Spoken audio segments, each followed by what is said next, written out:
Loan app వేధింపులకి చాలామంది ఆత్మహత్యలు చేసుకుంటున్నారు. రీసెంట్ ఇష్యూ ఒకటి మాట్లాడుతా ఇలా బోల్డ్ అన్నీ ఉన్నాయి. ప్రజెంట్ వచ్చిన కేసు ఏంటంటే వరంగల్ జిల్లా నల్లవెల్లి గ్రామానికి చెందినటువంటి మండలం అన్నమాట. అక్కడ గ్రామం పేరు నందిగామ. మరిగిద్దె వినోద్ కుమార్, తన భార్య మంజుష, ఇతనికి 35 ఇయర్స్ ఉంటాయి, 2 పిల్లలు ఉన్నారు. ఒక అబ్బాయి వచ్చేసి అకీరా నందన్ 4 ఇయర్స్, పాప నందన 3 ఇయర్స్, అంతే. ఒక 5 ఏళ్ల క్రితం పెళ్ళై ఉంటుంది. అండ్ వీళ్ళ నాన్న శంకర్రావుకి ఈ మధ్య కాలంలోనే కొంచెం అనారోగ్య పాలైతే ఏం చేశారంటే ఓ 4 లక్షల వరకు అప్పు తెచ్చి ఆయన ఆరోగ్యాన్ని కుదుటపడేలా చేసుకున్నారు.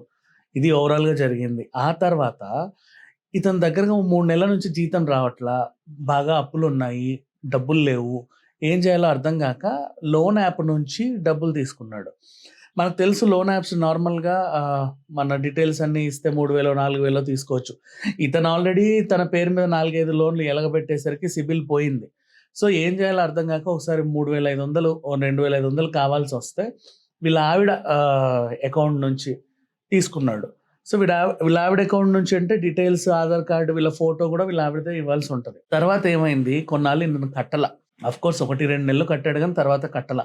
కట్టకపోతేసరికి వీళ్ళు వార్నింగ్ల మీద వార్నింగ్లు ఇస్తారు. అయినా సరే లెక్క చేయకుండా ఇగ్నోర్ చేస్తే ఏం చేస్తారంటే, పలానా అతను మా దగ్గర డబ్బులు తీసుకున్నాడు అని మన కాంటాక్ట్స్ ఉంటాయి కదా, అందరికీ పంపిస్తూ ఉంటారు వాట్సాప్లో.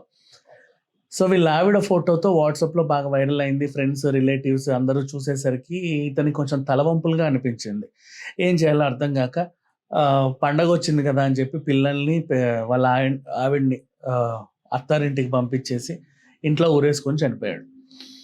ఇప్పుడు ఇక్కడ చూస్తే తప్పు ఎవరిది, లోన్ యాప్లదా లేకపోతే తీసుకున్నవాడిదా? మనం మాట్లాడుకుంటే బోల్డ్ అని చూసే మనం లోన్ యాప్లో నుంచి లోన్ తీసుకుంటున్నాడు. అండ్ ఆ తర్వాత లోన్ యాప్ వాళ్ళ వేధింపులు తాళలేక ఆత్మహత్యలు చేసుకుంటున్నారు. లోన్ యాప్ వాళ్ళు ఎందుకు వేధిస్తారు? లోన్ అనే కాదు, అప్పు ఇచ్చినోడైనా సరే. ఫర్ ఎగ్జాంపుల్, అప్పు తీసుకునేటప్పుడు ఏమో వాడు దేవుడు అవుతాడు, తిరిగి కట్టేటప్పుడు వాడు అడిగితేనేమో అది వేధింపులు అవుతాయి మనకి. నువ్వు ఇవ్వకపోతే వాళ్ళు గట్టిగానే అడుగుతారు. అలాంటప్పుడు మనం తీసుకోవడం ఎందుకు? అప్పు తీసుకున్నాడు కట్టాలి కదా.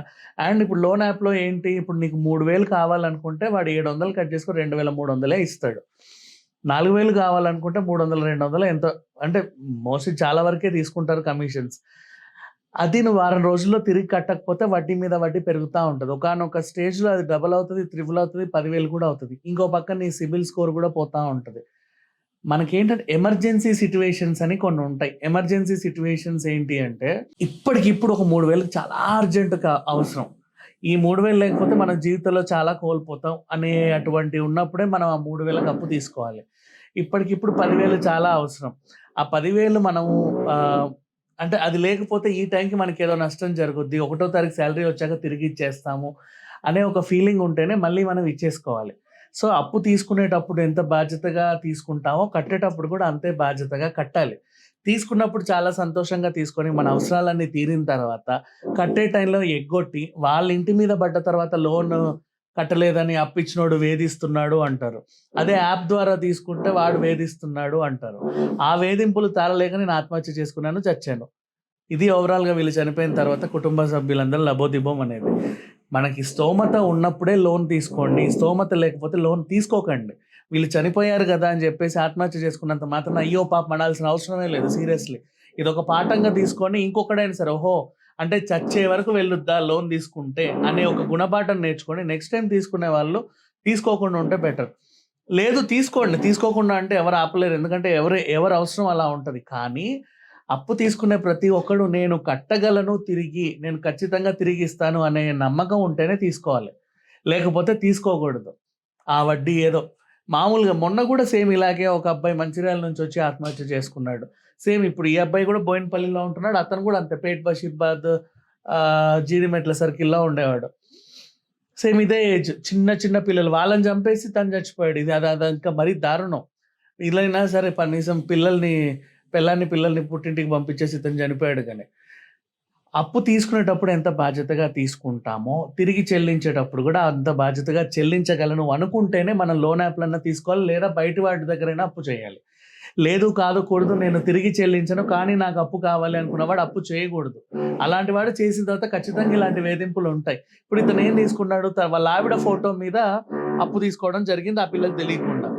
లోన్ యాప్ వాళ్ళు ఏం చేస్తారు, వాళ్ళ ఆవిడ ఫోటోనే అందరికి పంపించి పలానా ఆవిడ మా దగ్గర అప్పు తీసుకుంది, మంజుషా దేవి ఆవిడ పేరు, అప్పు తీసుకుంది, తిరిగి చెల్లించలేదు, చెల్లించమని అడిగితే అసలు ఇలా ఉంది అంటే అడ్రస్ లేరు, అందుకని చెప్పేసి మీ అందరికి పెడుతున్నాం అన్నట్టుగా పెడతారు. ఖచ్చితంగా పెడతారు అంతే. అది వేధింపులు అనుకోవద్దు. ఎందుకంటే అవతల వాడి నొప్పి కూడా ఉంటది. నువ్వు వాడి దగ్గర డబ్బులు తీసుకొని ఇవ్వకపోతే అతనికి ఎంత బాధగా ఉంటది. అది ఆలోచించట్ల జనాలు. వాడొచ్చి మీద పడుతున్నాడు, రక్కేస్తున్నాడు, కొరికేస్తున్నాడు. మనం తీసుకోవడం ఎందుకు, వాడి చేత అనిపించుకోవడం ఎందుకు? ఇలాంటి ఆత్మహత్యలని ఎవరు కూడా పాపం అనాల్సిన అవసరం లేదు. నిజంగా నాకు కూడా పెద్దగా ఏమి అనిపించట్ల. అప్పు తీసుకున్నారా కట్టండి, లేదంటే తీసుకోవడం మానేయండి. అంతేగాని లోన్ యాప్ వాళ్ళు ఎప్పుడు వేధించరండి. చాలామంది పోలీస్ స్టేషన్‌లో ఇవే కంప్లెయింట్స్. లోన్ యాప్ వాళ్ళు వేధిస్తున్నారు, లోన్ యాప్ వాళ్ళు వేధిస్తున్నారు. వాడికి ఏం అవసరం నీ ఇంటికొచ్చి వేధించడానికి? పొద్దున్న లేస్తే నువ్వే దొరికావా వాడికి? వాడికి ఇంకేం పనులుండవా? నువ్వు వాడి దగ్గర డబ్బులు తీసుకొని ఎగ్గొట్టావు కాబట్టే కదా వాడు నీ మీద పడి రక్కేస్తున్నాడు. నువ్వు కట్టనంటున్నందుకు. నువ్వు కడితే ప్రాబ్లమ్ ఏం లేదు. నువ్వు ఎప్పుడైతే కట్టకుండా ఎగ్గొట్టావో చూస్తాడు. వాడు కూడా నువ్వు ఇచ్చిన వెంటనే తెల్లారి రాడు. చూస్తాడు. వార్నింగ్‌ల మీద వార్నింగ్‌లు పంపి అయినా సరే నీ దగ్గర నుంచి రెస్పాన్స్ రాకపోయేసరికి ఓహో! వీడు నా దగ్గర డబ్బులు తీసుకొని చేతులెత్తేసాడని ఒక నిర్ధారణకొచ్చిన తర్వాత అప్పుడు తను యాక్షన్ తీసుకుంటాడే తప్పించి కనీసం 6 మంత్స్ వరకైనా 3 మంత్స్ వరకు వీళ్ళు 100% అయితే వేధింపులనేవి ఉండవు. అసలు దాన్ని వేధింపులు అనడానికి కూడా వీల్లేదు. నీ అవసరం కోసం డబ్బులు తీసుకున్నప్పుడు అంతే బాధ్యతగా తిరిగి చెల్లించండి. అండ్ లోన్ యాప్ వల్ల ఆత్మహత్యలు చేసుకున్న వాళ్ళని చూసి పాపం అనాల్సిన అవసరం అస్సలు లేదు. ఎందుకంటే వాడు చేసిందే తప్పు. తను కట్టలేక ఆత్మహత్య చేసుకున్నాడంటే ఒక నిస్సహాయ స్థితిలో ఉన్నాడని ఆఫ్‌కోర్స్ జాలి పడొచ్చు కానీ అలాంటి వాడు చేయడం తప్పు. అసలు తీసుకోవడమే తప్పు. లేదు తీసుకున్నాడు అంటే దాన్ని కనీసం ఏదో దానికి ఒక మంచి కనుక అప్పటికప్పుడు ఏదన్నా ప్రాబ్లమ్ వస్తే దానికోసం ఏమన్నా ఖర్చు పెట్టుకున్నారంటే అట్లా కూడా ఉండవు. పిచ్చి ఖర్చులు ఇప్పుడు 2,300 మహా అయితే చిన్న డబ్బు. అంటే తను ఒక 3,000కి తీసుకొని ఉంటాడు. దానికి 3,000 కూడా నువ్వు తిరిగి కట్టలేని వాడివి. ఒక ఇద్దరు పిల్లల్ని ఎలా పోషిస్తావు? సరే 3 నెలల నుంచి జీతం సరిగ్గా రావట్లేదు అంటే అది నువ్వు ఆఫీస్‌లో తేల్చుకోవాలి. ఎందుకు ఇవ్వట్లేదు అని. లేదా నాన్న కోసం అప్పు తెచ్చాను అనుకుంటే ఇంకో రూపం 100 ఉంటాయి మార్గాలు డబ్బులు కావాలి అనుకుంటే. కానీ ఆ 100 మార్గాల్లో తీసుకున్నప్పుడు అంతే సక్రమంగా మనం మళ్ళీ తిరిగి కట్టాలి. ఎందుకంటే డబ్బు తీసుకున్నోడివి నీకే అంత ఇదిగా ఉంటే ఇచ్చినోడికి వాడికి ఇంకెంత నొప్పి ఉంటది. వాడి దగ్గర నుంచి వాడి కష్టాన్ని నువ్వు తీసుకున్నప్పుడు, నీ జల్సాలకు నువ్వు వాడుకొని, వాడి కష్టాన్ని తీసుకొని, పిండుకొని, వాడికి నేను తిరిగి కట్టను అంటే తనకెంత నొప్పిగా ఉంటది. సో, ఇదొక్కటి ఆలోచించండి. లోన్ యాప్ వాళ్ళు ఎప్పుడూ కూడా ఎవరిని వేధించరు. నాకు తెలిసి చాలామంది పోలీస్ స్టేషన్‌లలో ఇవే కంప్లెయింట్స్ పెడుతున్నారు. లోన్ యాప్ మీద చర్యలు తీసుకోండి. అసలు అవసరం లా. నువ్వు వాళ్ళ మీద ఎందుకు చర్యలు తీసుకోవాలి? నువ్వు తీసుకోవడం మానేయి.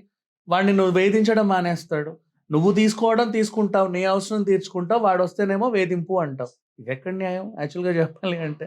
సో, ఏదైనా సరే లోన్ తీసుకునే ముందు ఎవరైనా సరే తిరిగి కట్టగలము అంటేనే తీసుకోండి. లేకపోతే తీసుకోవడం మానేయండి. Thank you so much.